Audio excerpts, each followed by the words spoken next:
देखिए, कांग्रेस जातीय जनगणना का दांव चल रही है तो बीजेपी भी पूरी तरह से अपनी ड्रॉ में है। पार्टी के फायर ब्रांड नेता और उत्तर प्रदेश के मुख्यमंत्री योगी आदित्यनाथ हिंदुत्व को लेकर बेहद मुखर हो चुके हैं। आगरा में वीर दुर्गादास राठौड़ की प्रतिमा का अनावरण करते हुए उन्होंने एक ऐसा संदेश दिया जिस पर राजनीति गर्म हो चुकी है। बांग्लादेश में हिंदुओं पर हुए अत्याचार का मुद्दा उठाते हुए सीएम योगी ने कहा कि बटेंगे तो कटेंगे। विपक्ष इसे बांटने वाला बयान बता रहा है। बटेंगे तो कटेंगे।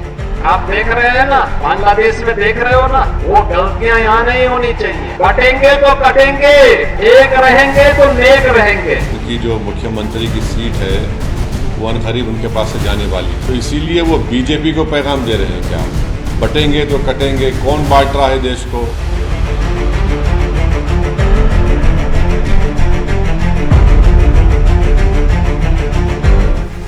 विपक्ष के जातीय कार्ड के दांव के जवाब में सीएम योगी आदित्यनाथ का ये वो हिंदुत्व कार्ड है जिसकी गूंज लखनऊ से दिल्ली तक सुनाई दे रही है। सियासत में ये खलबली मचा रही है। ऐसा पहली बार नहीं है। बांग्लादेश में हिंसा के बीच हुए बदलाव के बाद सीएम योगी ने हर मौके पर हिंदुत्व और सनातन को राष्ट्रीय एकता की गारंटी बताया। राष्ट्र से बढ़कर के कुछ नहीं हो सकता और राष्ट्र तब सशक्त होगा जब हम एक रहेंगे, नेक रहेंगे। बटेंगे तो कटेंगे।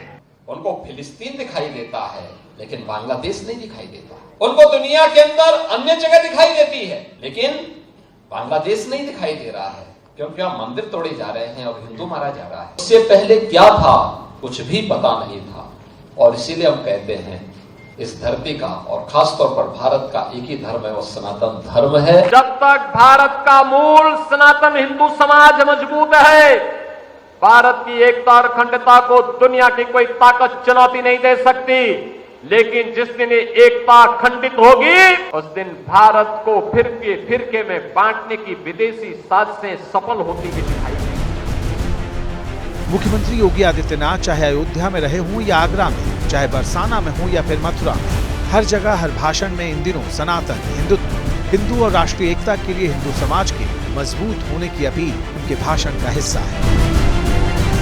बांग्लादेश में उपद्रव के बाद शेख हसीना वाजिद सरकार के पराभव और हिंदुओं पर जुल्म और ज्यादती की बढ़ती घटनाओं पर यूपी के मुख्यमंत्री ने खुलकर अपनी बात रखने की शुरुआत की थी और इसे अब हर दिन दोहरा रहे हैं।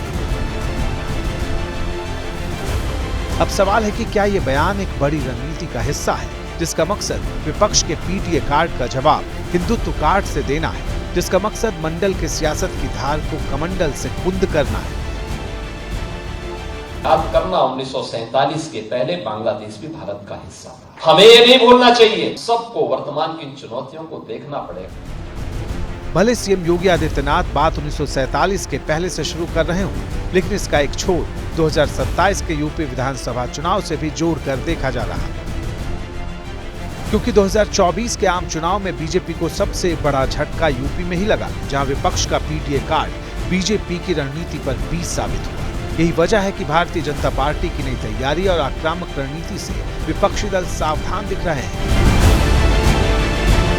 बांटने की जो राजनीति है उसको काफी अप्लाई कर चुके हैं, पिछले 10 साल से यही काम कर रहे हैं और उसका भारी नुकसान उनको उठाना पड़ा। 240 पे आ गए। अभी तक उनको इस बात का होश नहीं आया है कि इसके नतीजे क्या होंगे। विपक्ष को नहीं घेर रहे हैं, अब अपनी सरकार को घेर रहे हैं, और किसको घेर रहे हैं ये सब जानता है कि बीजेपी में आपका कंपटीशन कहाँ चल रहा है। कौन बांट रहा है? ये तो योगी खुद बांट रहे हैं ना। आप बुलडोजर के नाम पर घर तोड़ते हैं मुसलमानों के, और फिर उसके बाद देश की अखंडता की आप बात कैसे कर सकते हैं? देखिए, सीएम योगी के बटेंगे तो कटेंगे वाले बयान पर अखिलेश यादव ने तीखा तंज किया। अखिलेश ने सोशल मीडिया पर लिखा कि जिम्मेदार लोगों का काम भय से बचाना होता है, भय फैलाना नहीं। अगर ये किसी के व्यक्तिगत विचार हैं तो गलत हैं, और अगर उनके दल के हैं तो और भी ज्यादा गलत।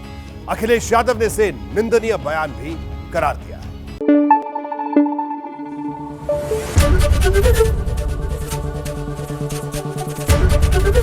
एबीपी न्यूज आपको रखे आगे।